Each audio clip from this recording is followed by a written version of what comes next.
2장 하나님은 주시는 분이다. 하나님께서 몽땅 다 빼앗아 가실 거란 생각에 사람들은 자기 가진 돈에 대한 집착의 끈을 놓지 못합니다. 그러나 당신이 자신을 돌보는 것보다는 하나님께서 당신을 더 잘 돌보아 주실 것입니다.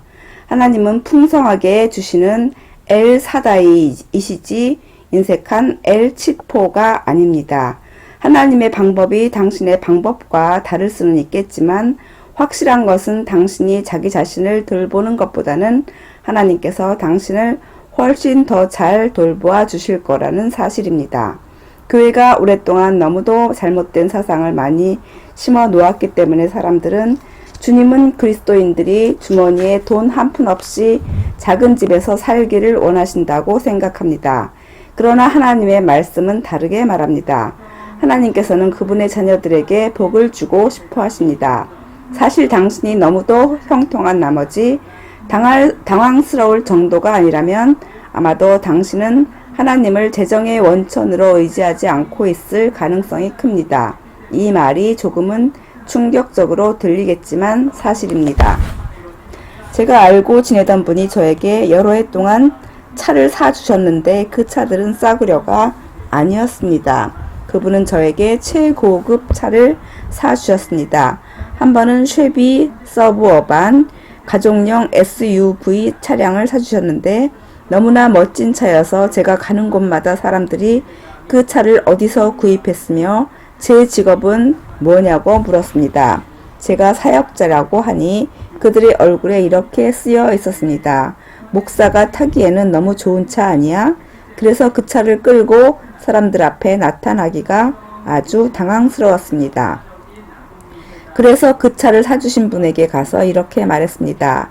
저기 이 차가 너무 좋은데 불평은 아니고요. 참 당황스럽습니다. 사람들이 목사는 이렇게 멋진 차를 몰고 다니면 안 된다고 생각을 하네요.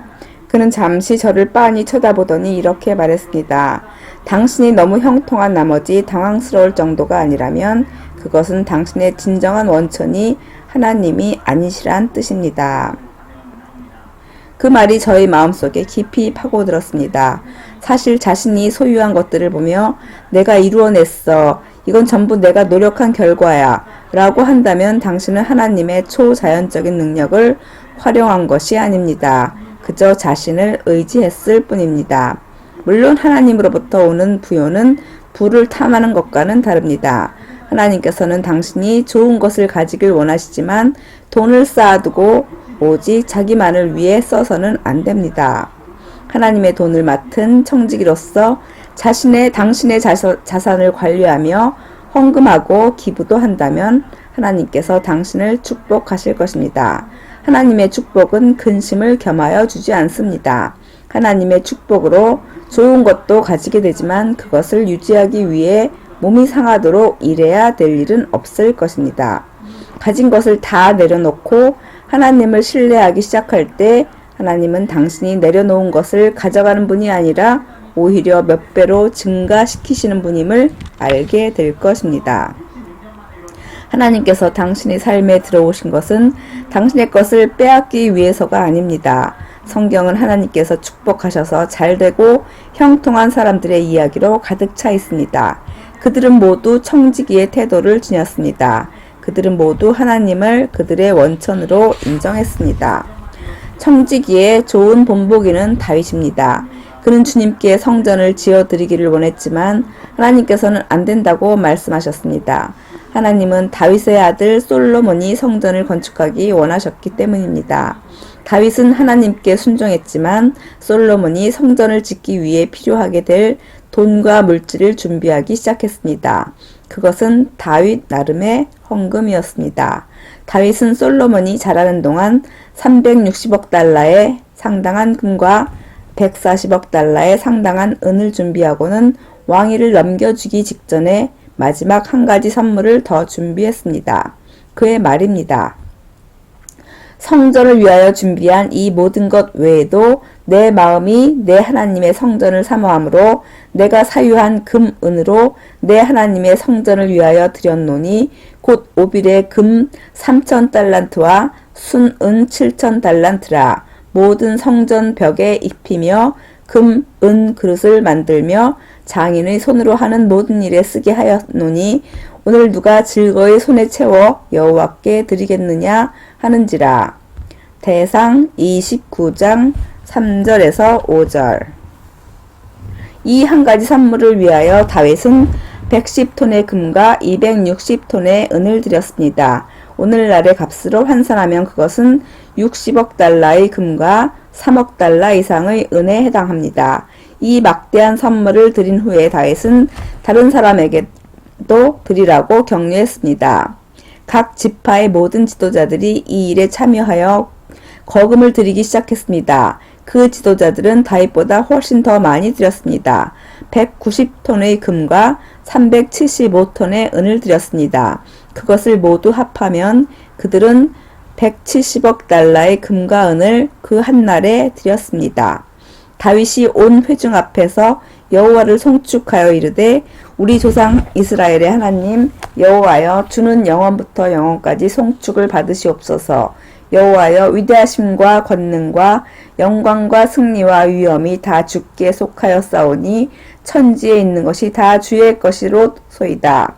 여호와여 주권도 주께 속하였사오니 주는 높으사 만물의 머리이심이니이다. 부와 귀가 주께로 말미암고 또 주는 만물의 주제가 되사 손에 권세와 능력이 있사오니 모든 사람을 크게 하심과 강하게 하심이 주의 손에 있나이다.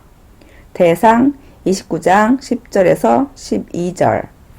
다윗은 자신을 청지기로 보았습니다. 그는 모든 자산을 하나님께서 그에게 주신 것으로 알았습니다. 다윗은 그의 모든 부의 원천을 하나님께로 돌렸습니다. 하나님께서 이스라엘 백성들을 종살이에서 건져내시고 그들을 부유하고 번영하는 민족으로 만드셔서 160억 달러 이상을 하루에 드릴 수 있게 하셨습니다.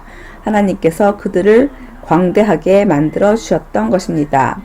우리 하나님 여호와여, 우리가 주의 거룩한 이름을 위하여 성전을 건축하려고 미리 저축한 이 모든 물건이 다 주의 손에서 왔사오니 다 주의 것이니이다.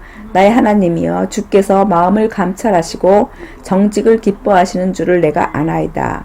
내가 정직한 마음으로 이 모든 것을 즐거이 드렸사오며 이제 내가 또 여기 있는 주의 백성이 주께 자원하여 드리는 것을 보오니 심히 기쁘도소이다. 대상 29장 16절에서 17절. 다윗의 말을 주목해 보십시오. 그들은 하나님께서 그들에게 주신 것을 드렸을 뿐이라고 합니다. 그들이 한 것은 원래 하나님의 소유였던 것을 다시 하나님께 돌려드린 것뿐이었습니다. 바로 이것이 지금 제가 설명하고 있는 태도입니다. 당신이 가진 돈이 당신의 것이 아니라는 생각에서 형통은 시작됩니다. 당신 자신을 부여의 원천으로 보지 말아야 하며 모든 축복과 부는 다 하나님께로부터 온다는 것을 인정해야 합니다. 사람들이 돈에 대해서 스트레스를 받는 이유는 그들이 자신의 재정을 관리한다고 생각하기 때문입니다. 살아가는 데 필요한 돈과 부요에 이르는 모든 책임이 자신에게 있다고 생각합니다. 직장을 잃거나 경제가 침체되는 것을 염려하는 이유도 자기 자신을 공급의 원천으로 생각하기 때문입니다.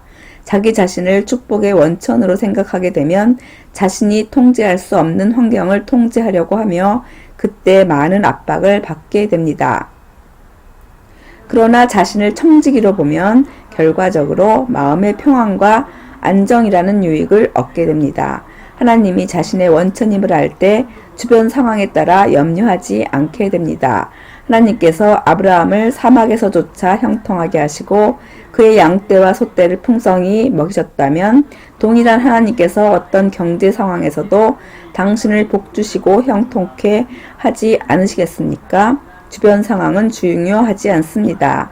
하나님께서는 당신을 책임지시며 당신의 머리카락 하나까지도 다 세십니다. 마태복음 10장 30절. 주님께서는 이 나라의 경제 상황이 아니라 그분의 영광 가운데 그의 풍성함을 따라 우리의 필요를 채우십니다. 빌립보서 4장 19절. 만일 당신이 재정에 대한 스트레스를 받고 있다면, 즉 미혼인 당신이 수입과 지출을 맞추기 위해 머리를 짜고 있거나 기혼인 당신이 돈 문제로 배우자와 말다툼을 하고 있다면 저는 당신이 하나님을 당신의 형통의 원천으로 바라보기를 권면합니다.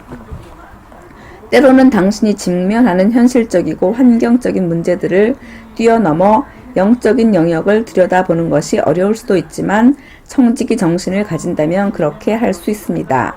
자기 자신을 재정의 원천으로 볼 때에는 결코 가지지 못할 자신감이 생기게 됩니다. 정말입니다. 청지기의 태도를 갖게 되면 정말로 자신에게 도움이 됩니다. 저를 형통케 한 것은 저 자신이 아니라는 것을 저는 잘 압니다. 우리 단체가 성공하게 된 것도 저의 지혜나 능력이 아닙니다. 그것은 하나님의 축복입니다. 저는 하나님께서 제 안에 제 임의와 저를 가난에서 끌어올리신 그 시절을 잊지 않습니다. 저는 하나님이 저의 원천임을 압니다. 저에게도 재산이 있지만 그것은 사실 제 돈이 아닙니다. 그건 하나님의 돈이고 저는 그분의 청지기입니다. 저희 어머니는 2009년에 96세로 소천하셨습니다. 어머니께서 돌아가시기 한 달 전에 주님께서 저희 단체를 통해서 행하신 일들을 다시 한번 들려달라고 하셨습니다. 저는 우리 단체를 통해 삶이 변화된 전 세계에 퍼져 있는 사람들에 대해 어머니께 말씀드렸습니다. 제가 주님께서 행하신 그 일들에 대해 쉬지 않고 이야기를 하고 있는데 어머니께서 저의 말을 끊으시고 이렇게 말씀하셨습니다. 앤디야, 이건 하나님께서 하신 일인 줄 알아라. 제가 대답했습니다. 네, 어머니, 하나님께서 하신 일인 걸 저도 압니다. 그리고는 어머니께서 이렇게 말씀하셨습니다. 너는 그런 일을 할 만큼 머리가 좋지 않아. 어머니만큼 우리를 겸손케 하시는 분은 그 어디에도 없으시지요. 그러나 저는 어머니 말에 전적으로 동의합니다. 제가 제 인생과 우리 단체를 돌아볼 때 저라면 지금까지 일어난 일들을 계획도 할 수 없었을 것입니다. 저는 주님께서 심어주신 비전과 소원이 있었지만 그것을 어떻게 실현시킬지에 대해서는 깜깜했습니다. 아내와 제가 한 일이라고는 죽을 힘을 다해 예수님만 꽉 붙들었던 것이고 그런 우리를 데리고 놀라운 길을 가신 분은 주님이십니다. 저는 정말이지 제 인생에서 좋았던 모든 일들의 원천이 하나님이심을 인정합니다. 우리 모두는 우리의 수입을 하나님께서 우리에게 맡겨주신 것으로 보고 하나님께서는 우리가 그 돈으로 무엇을 하길 원하실까 자신에게 물어야 합니다. 당신의 수입이 정말로 하나님의 돈이라는 것을 알면 전혀 다른 태도로 재정 문제를 접근하게 됩니다. 그러므로 돈에 대한 당신의 태도는 그 돈으로 무엇을 하느냐보다 더 중요합니다. 시편은 태도에 관해 뭐라고 하는지 봅시다. 내 백성아 들을지어다. 내가 말하리라. 이스라엘아 내가 내게 증언하리라. 나는 하나님 곧 내 하나님이로다. 나는 내 재물 때문에 너를 책망하지는 아니하리니 내 번제가 항상 내 앞에 있음이로다. 내가 내 집에서 수소나 내 우리에서 순염소를 가져가지 아니하리니 이는 삼림의 짐승들과 뭇산의 가축이 다 내 것이며 산의 모든 새들도 내가 아는 것이며 들의 짐승도 내 것임이로다. 내가 가령 줄여도 내게 이르지 아니할 것은 세계와 거기에 충만한 것이 내 것임이로다. 내가 수소의 고기를 먹으며 염소의 피를 마시겠느냐? 감사로 하나님께 제사를 드리며 지존하신 이에게 내 서원을 갚으며. 시편 50편 7절에서 14절. 여기 하나님의 말씀은 희생제물이 부족하다는 것이 아닙니다. 그들은 계속적으로 제물을 드려왔습니다. 그들에 대한 하나님의 불만은 제물을 드리는 마음의 태도에 관한 것이었습니다. 그들은 핵심을 놓치고 있었습니다. 하나님께서 필요한 것은 제물이 아니었습니다. 제사 제도를 정하실 때 하나님께서는 사람이 의로워지기 위해서는 피를 흘려야 한다는 것을 예시하려고 하셨습니다. 로마서 5장 9절. 그것은 그리스도께서 우리의 죗값으로 그의 피를 드리게 될 것이라는 예언적 예시였습니다. 미래에 다가올 신약의 실제를 보여주는 예표이자 그림자였습니다. 이스라엘 백성들은 제물을 드리는 순육만 하고 그들의 마음을 하나님께 드리지 않았던 것입니다. 그들은 무슨 이유에서인지 하나님께서 수소와 염소가 필요하셨기 때문에 제물을 드리는 것이라 생각했습니다. 그러나 시편 50편 말씀은 하나님께서는 그들의 제물이 필요치 않다는 것을 분명히 밝히고 있습니다. 모든 것은 이미 다 주님의 것입니다. 하나님께서 말씀하셨습니다. 설령 내가 줄인다 하여도 너희에게 말하지 아니하리라. 세계가 나의 것이고 거기에 있는 모든 것이 다 내 것이니라. 하나님께서는 어느 누구에게 먹을 것을 달라고 할 필요가 없습니다. 사실 제물을 드리는 것은 이스라엘 백성들에게 필요한 일이었습니다. 그것은 하나님께 돌려드림으로써 그들이 하나님을 신뢰하고 의지한다는 것을 보여야 했습니다. 그것은 하나님을 위한 것이 아니라 그들을 위한 것이었습니다. 왜 하나님께서 우리에게 소득의 10%를 교회에 드리라고 하셨는지 아십니까? 하나님께서 우리 돈이 필요해서가 아닙니다. 땅에 있는 금과 은 그리고 부는 모두 하나님의 것입니다. 학 2장 8절. 하나님은 우리의 후원금이 필요하지 않으십니다. 하나님께서는 그의 재정을 다른 방법으로 공급하실 수도 있었습니다. 아브라함과 이삭 그리고 다윗과 솔로몬 및 기타 성경에 등장하는 모든 사람들을 부요하게 하신 방법으로 복음을 전하는 모든 사역자들을 부욕해 하실 수 있었을 것입니다. 이렇듯 11조는 우리의 유익을 위해서 있는 것이지 하나님을 위해서가 아닙니다. 하나님께 구약의 제물이 필요하지 않았던 것처럼 당신의 돈도 필요하지 않습니다. 11조의 핵심은 당신이 하나님을 당신의 모든 돈의 원천으로 인정할 줄 아느냐 하는 것입니다. 하나님을 당신의 원천으로 믿는다고 말하는 것과 그것을 증명해 보이는 것은 다른 문제입니다. 당신이 그것을 하나님이 아니라 당신 자신에게 증명하는 방법은 당신이 버는 것의 일부를 하나님께 돌려드리는 것입니다. 정말로 하나님을 자신의 원천으로 생각하지 않는 사람들은 그들이 가진 것의 일부를 드리는 것을 주저하며 이렇게 생각할 것입니다. 나는 그 돈이 필요해. 그러나 하나님을 당신의 원천으로 생각한다면 하나님께서 당신에게 주신 것의 일부를 돌려드리는 것은 아무것도 아닙니다. 자기 자신을 공급자로 여길 때 돈 문제는 어려워집니다. 그럴 때 돈은 당신이 살아남기 위해 얼마나 열심히 일해야 하는가를 상기시킬 뿐입니다. 헌금이라도 하려고 하면 자신이 세운 재정적 목표점에서 점점 더 멀어지는 것만 같을 것입니다. 하나님이 당신의 원천이 아니라면 정말 그럴 것입니다. 그러나 하나님의 정제 시스템에서는 소유에 집착할 때가 아니라 그것을 드릴 때 목표에 더 가까이 가게 됩니다. 이 모든 것은 결국 믿음의 문제입니다. 그렇기 때문에 하나님께서는 우리에게 주라고 말씀하신 것입니다. 하나님은 우리의 돈이 필요하지 않으십니다. 하나님은 재정의 다른 원리를 이용하여 그분의 나라를 세우실 수도 있습니다. 하나님께서는 모든 사역자에게 엄청난 부를 창출할 수 있는 창조적인 아이디어를 주실 수도 있습니다. 그 외에도 여러 가지 일을 하실 수 있으시지만 그렇게 하지 않으시고 헌금을 통해 그분의 나라를 세워가시는 것은 당신이 하나님을 신뢰하고 하나님을 당신의 원천으로 인정하길 원하시기 때문입니다. 설령 당신에게 돈이 있다 할지라도 자신의 능력으로 얻은 것이 아니라는 것을 당신이 기억하는 하나님은 원하십니다. 당신이 기억하길 하나님은 원하십니다. 모세는 이렇게 기록했습니다. 내 하나님 여호와를 기억하라. 그가 내게 재물 얻을 능력을 주셨습니다. 이같이 하심은 내 조상들에게 맹세하신 언약을 오늘과 같이 이루려 하심이니라. 신명기 8장 18절.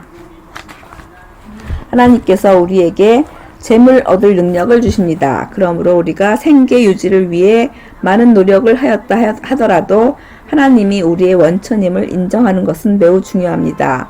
모든 부여는 하나님으로부터 옵니다. 하나님께서 우리를 축복하시는 것은 그의 언약을 이루시기 위함이며 그 결과로 우리는 다른 사람에게 축복이 될 수 있습니다. 그렇습니다. 하나님께서는 당신에게도 살아갈 수 있는 돈을 주시지만 축복의 첫 번째 이유는 당신으로 하여금 복의 근원이 되게 하려는 것입니다. 창세기 12장 3절, 에베소서 4장 28절, 고린도 후서 9장 8절. 자기 자신을 재정의 소유주로 보게 되면 헌금하는 것이 문제가 됩니다. 왜냐하면 하나님께서 당신에게 헌금하라고 인도하실 때나 혹은 당신이 말씀을 통해 헌금하라는 인도를 받을 때 다음과 같이 생각할 수도 있기 때문입니다. 아니, 하나님께서 도대체 무슨 권리로 내 돈을 가지고 나더러 이래라 저래라 하실 수 있단 말인가? 당신이 가진 재물은 무엇이든 다 하나님께로부터 온 것입니다. 당신에게 부요하고 번영할 능력과 힘을 주시는 분은 바로 하나님이십니다. 신명기 8장 18절에서 흥미로운 점은 하나님께서 약속의 땅에 들어갈 이스라엘 자손들에게 말씀하고 계시다는 사실입니다. 그들을 위해 거인들의 집이 준비되어 있었습니다. 밭의 돌멩이들은 이미 깨끗하게 솎아졌고 고량도 파져 있었으며 농작물도 자라고 있었습니다. 다른 사람들이 수고한 것이 이스라엘 백성들을 위해 준비되어 있었습니다. 사막에서 살다가 부요가 넘치는 저택으로 옮겨졌을 때 부요의 원천인 하나님을 잊지 말라고 말씀하신 것입니다. 너희 자신의 힘이나 능력으로 재물을 얻었다고 생각하지 말라. 너희를 부요케 한 것은 바로 나다. 내가 그렇게 한 것은 이 땅에 내 언약을 세우기 위해서이다. 오늘날 우리들에게 있어서도 마찬가지입니다. 우리를 부요케 하시는 분은 하나님이십니다. 많은 사람들이 자신은 부요하지 않다고 생각하는데 그것은 부요에 대한 우리의 기준이 균형에서 벗어나 있기 때문입니다. 우리는 물질적인 필요 이상으로 번영을 누리고 있기 때문에 신형 고급 세단을 몰고 고화질 평면 스크린 TV를 5대 이상 소유하지 않으면 넉넉하게 사는 것으로 생각하지 않습니다. 우리가 가난이라고 생각하는 것은 지구 저편에 사는 사람들이 겪고 있는 일들과는 비교도 안 됩니다. 우리는 살아남기 위해 몸부림친다는 것이 무엇인지 모릅니다. 우리는 과거의 사람들이 꿈도 꾸지 못한 부요 속에 살고 있습니다. 그렇지만 이 시대에 태어나기 위해 우리가 한 일이라곤 아무것도 없습니다. 이러한 기회와 자유의 시대에 태어난 것은 우리 자신 때문이 아닙니다. 오늘날에도 부요와 번영을 추구하는 것이 허용되지 않는 사회 시스템, 즉 그들의 재정 상태를 통제하는 독재 정권 하에 태어나는 사람들이 있습니다. 그런가 하면 또한 전쟁, 핍박, 감금 등으로 인해 고통을 겪는 사람들도 있습니다. 부요가 넘치는 시대에 태어난 우리는 과도한 축복을 받은 것입니다. 그런 것을 볼 때 부요할 수 있는 능력이 하나님께 받은 선물이라는 것을 알아야 합니다. 그러므로 우리는 우리가 받은 것들을 자랑할 수 없습니다. 사도 바울은 고린도 교회에 보낸 편지에서 그 점을 이야기했습니다. 누가 너를 남달리 구별했느냐? 내게 있는 것 중에 받지 아니한 것이 무엇이냐? 내가 받았은즉 어찌하여 받지 아니한 것 같이 자랑하느냐? 고린도전서 4장 7절. 우리가 가진 모든 것은 하나님께로부터 받은 것입니다. 그것은 받은 것이니 스스로 얻어냈다고 자랑할 수 없습니다. 고린도 교회 성도들도 우리처럼 일을 했습니다. 그러나 바울은 주 안에서의 그들의 정체성과 모든 소유는 다 하나님께로부터 온 것이라고 했습니다. 말씀을 공부하느라 제가 보낸 시간은 아마도 수천 수만 시간은 될 것입니다. 그렇다고 해서 혼자 힘으로 성공했다는 태도를 가진다면 그것은 잘못된 것입니다. 우리 단체가 잘 돌아갈 수 있도록 열심히 일했지만 성공한 이유는 저에게 있지 않습니다. 하나님께서 저를 사역으로 부르시고 그분의 은혜로 성공의 축복을 주신 것이지 제가 무엇을 잘했기 때문이 아닙니다. 많은 그리스도인들이 자신의 일을 성공케 하시는 분이 하나님임을 알지만 하나님을 재정적 성공의 원천으로 인식하는 사람은 별로 없습니다. 많은 사람들이 그들에게 직업을 주신 데서 하나님의 손길을 보지만 사실 당신이 가진 것 중에 하나님께서 주시지 않은 것은 하나도 없습니다. 하나님의 자원을 맡은 청지기로서 자신의 역할을 알지 못할 때 재정적 어려움에 빠지게 되는 것입니다. 청지기는 어떤 주인이라도 자신이 빚을 져서 시가의 2, 3배 이자를 무는 일을 원치 않는다는 것을 압니다. 청지기는 새 장난감을 기다리다 못해 주인의 돈으로 충동 구매하지 않습니다. 뭔가를 외상으로 구매하기 위해 미래를 저당 잡히지도 않습니다. 하나님의 말씀에는 재정적 결정을 잘할 수 있도록 도움을 주는 교훈이 가득합니다. 예를 들면 말씀은 우리에게 돈을 따로 떼어 준비해 두라고 합니다. 재정이 조금만 두들려도 많은 사람들이 큰 타격을 받는 이유는 저축해 놓은 것이 없기 때문입니다. 또한 돈을 잘 사용하지 못했기 때문이기도 합니다. 어떤 사람들은 수입이 넘쳐나지만 지출도 한계에 도달해 있기 때문에 약간의 불황만 닥쳐도 재정적으로 큰 문제를 겪습니다. 재정에 관한 하나님의 조언을 따를 때 그런 실수에서 벗어날 수 있지만 말씀이 가르치는 돈 관리법을 이해하기 전에 먼저 청지기의 사고방식을 받아들여야 합니다. 하나님 없이도 번영할 수 있습니다. 그러나 머리 아픈 일이 함께 따라옵니다. 주님께서 주시는 복은 당신을 부하게 하지만 근심을 겸하여 주지 아니하신다고 성경은 말하십니다. 잠언 10장 22절. 스스로 모든 것을 하려고 할 때는 그 책임도 직접 져야 합니다. 그렇기 때문에 사람들이 주식시장에서 어떤 일이 일어날까, 혹은 집세와 세금, 카드값 등을 어떻게 지불할까 등등 이런저런 문제로 스트레스를 많이 받습니다. 하나님이 당신의 원천이시면 당신의 부요와 번영에는 근심이 따르지 않습니다. 성경은 이렇게 말합니다. 부하려 하는 자들은 시험과 올무와 여러가지 어리석고 해로운 욕심에 떨어지나니 곧 사람으로 파멸과 멸망에 빠지게 하는 것이라. 돈을 사랑함이 일만 악의 뿌리가 되나니 이것을 탐내는 자들은 미혹을 받아 믿음에서 떠나 많은 근심으로써 자기를 찔렀도다. 디모데전서 6장 9절 10절. 부요와 번영을 얻으려는 세상의 방법은 경건하지 않으며 그것을 불경건한 방법으로 얻는 사람들은 스스로에게 슬픔과 파멸을 가져옵니다. 재정에 대한 세상의 태도는 과도한 스트레스의 원인이 됩니다. 그들은 하루를 견디기 위해 약을 먹어야 하고 밤에 잠들기 위해 또 약을 먹어야 합니다. 우리는 세상의 본을 따르지 말아야 합니다. 부요와 번영을 구하는 경건한 방법은 하나님께서 재물 얻을 능력을 우리에게 주셨다는 것과 하나님께서 우리에게 복으로 주신 것들의 청지기가 되는 것이 우리의 역할임을 아는 것입니다. 우리는 무엇보다도 먼저 하나님의 나라를 구합니다. 그러면 하나님께서 우리에게 필요한 모든 물질적인 것을 더하여 주십니다. 마태복음 6장 33절. 부요와 번영에 관한 가장 중요한 두 가지 단계는 하나님이 당신의 원천임을 인정하고 청지기의 사고방식을 세워나가는 것입니다.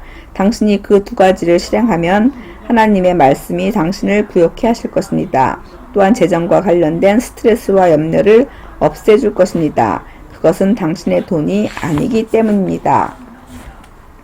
자신의 돈을 꽉 움켜잡지 않는다면 하나님께서 빼앗아 갈 것이라는 두려움도 가질 필요가 없습니다. 하나님은 감소시키는 분이 아니라 증가시키는 분이십니다. 사실 청지기가 되면 모든 것을 바르게 보게 되고 하나님으로부터 더 많은 복을 받게 됩니다. 당신은 복을 받을 것이며 결과적으로 다른 사람들에게 더 많은 복이 될 것입니다.